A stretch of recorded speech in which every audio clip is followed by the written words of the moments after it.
ప్రముఖ తెలుగు ఓటీటీ సంస్థ 'ఆహా' అమ్మకానికి ఉందా? అంటే ఆహ్, పబ్లిక్ డొమైన్స్‌లో మాత్రం చాలామంది అవుననే అంటున్నారు.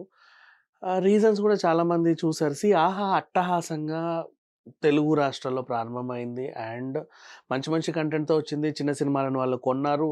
అండ్ పెద్ద పెద్ద సినిమాల్ని కూడా కొనే రేంజ్‌కి ఎదిగారు. సొంత ప్రొడక్షన్ హౌస్ నిర్మించి వాళ్ళకి వాళ్ళు చాలా చాలా ప్రాజెక్ట్స్ నిర్మించుకున్నారు. ఆ తర్వాత విజయ్ దేవరకొండ దీనికి బ్రాండ్ అంబాసిడర్‌గా ఉన్నాడు. అండ్ దీంట్లో 'మై హోమ్ రామేశ్వరరావు' గారు, అల్లు అరవింద్ గారే పార్ట్నర్స్ కాదు. వాళ్ళతో పాటు విజయ్ దేవరకొండకి, వంశీ పైడిపల్లికి కూడా కొంచెం షేర్ ఉందని చెప్పి కూడా వార్తలొచ్చాయి. అల్లు అర్జున్ దీనికి బ్రాండ్ అంబాసిడర్‌గా వ్యవహరించారు. విజయ్ దేవరకొండ కూడా వ్యవహరించాడు. చాలామంది ఆహాకి అభిమానులయిపోయారు. యాప్ డౌన్‌లోడ్ చేసుకున్నారు. సబ్స్క్రిప్షన్స్ కూడా చాలా చేసుకున్నారు. మరి ఈ మధ్య కాలంలో అన్‌సబ్‌స్క్రైబ్ అవుతున్నారు. ఆహాని ఎవరు కొనట్లేదు. ఆహా నష్టాల్లో ఉంది అని చాలా వార్తలు వినబడుతున్నాయి. దీనికి కారణం కూడా లేకపోలేదు. గతంలో ఉన్నటువంటి కంటెంట్ ఇప్పుడు లేదని, 'అన్‌స్టాపబుల్' షో తప్ప దీంట్లో అసలు పెద్దగా అలరించడానికి, జనాలు చూడ్డానికి పెద్దగా ఇంకా ఏ షో లేదని, మిగతావన్నీ కూడా నార్మల్‌గా ఏదో ఉండి లేనట్టుగా ఉన్నాయి. ఎంటర్‌టైన్‌మెంట్ ప్రకారంగా చూస్తే పెద్దగా ఏమీ లేదు అనే టాక్ బయట వినబడుతుంది.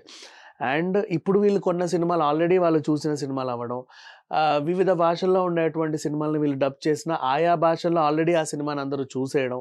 అంటే ప్రతి ఓటీటీకి ఉండే కష్టాలే ఆహాకు కూడా వచ్చాయి. కాకపోతే ఏంటంటే మిగతా ఓటీటీలు ఎందుకు నిలబడ్డాయి అంటే ఆఫ్‌కోర్స్ ఆహా తెలుగుతో పాటు ఈ మధ్య కాలంలో తమిళంలో కూడా వాళ్ళు ప్రారంభించారు.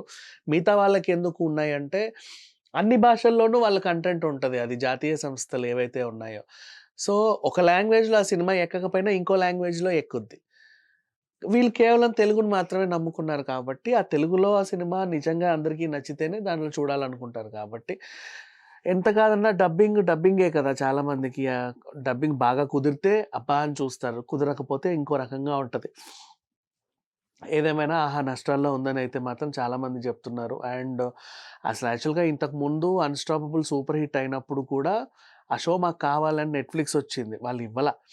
అండ్ నెక్స్ట్ అప్పట్లో 900,00,00,000 ఇస్తే మేము ఆహాని కొంటామని కూడా చాలా మంచి మంచి ఆఫర్‌లొచ్చాయి. అయినా సరే వీళ్ళు ఇవ్వలేదు.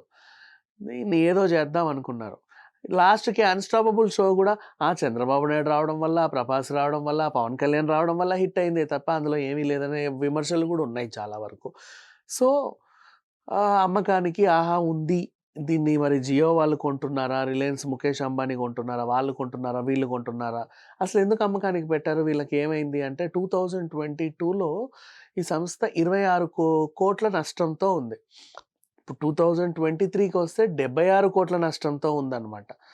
ఈ నష్టం ఇంకా అంతకంత పెరిగింది. డబుల్, ట్రిపుల్ అయింది. సో, అప్పుడెప్పుడో 900,00,00,000కి వచ్చిన ఆఫర్‌నే వీళ్ళు తిరస్కరిస్తే, ఇప్పుడు 300,00,00,000 ఇచ్చినా కొనడానికి ఎవరు లేరు. వీళ్ళు ఆఫర్ చేసినా కూడా. సో, అట్లా దీని షేర్ వాల్యూ పడిపోయింది. అండ్ అంటే నాసిరకం కంటెంట్ ఇస్తున్నారని టాక్ ఉంది. బట్ అందరిచ్చేవే వీళ్ళు ఇస్తున్నారు. వీళ్ళు గూడా షార్ట్ ఫిల్మ్‌లు, చిన్న సినిమాలు కొంటున్నారు. నిర్మిస్తున్నారు. అండ్ అలాగే ఆ కంటెంట్ ఏస్తున్నారు. కొత్త కొత్త వాళ్ళకి అవకాశాలిస్తున్నారు. అప్పట్లో కంబాలపల్లి కథలు అని ఏదో వచ్చింది. దాంట్లో ఫస్ట్ పార్ట్ ఒకటి రిలీజ్ అయింది. మళ్ళీ అదేమైందో తెలీదు.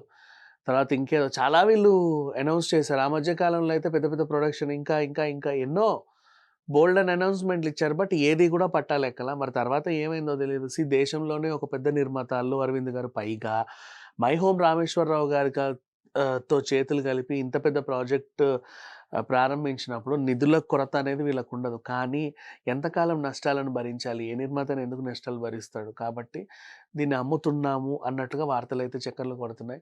మరి చూద్దాం ఇది ఎవరి చేతికి దిక్కుతుందో, ఎంతకి కొంటారో, ఎంతకి అమ్ముడుపోతదో, కొన్నవాళ్ళు దీని పేరెలా మారుస్తారు? అండ్ ఆ తర్వాత దీంట్లో ఎలాంటి కంటెంట్ ఉండబోతుందనేది మాత్రం ప్రస్తుతానికైతే ఆ వివరాలేం లేవు. Thank you so much.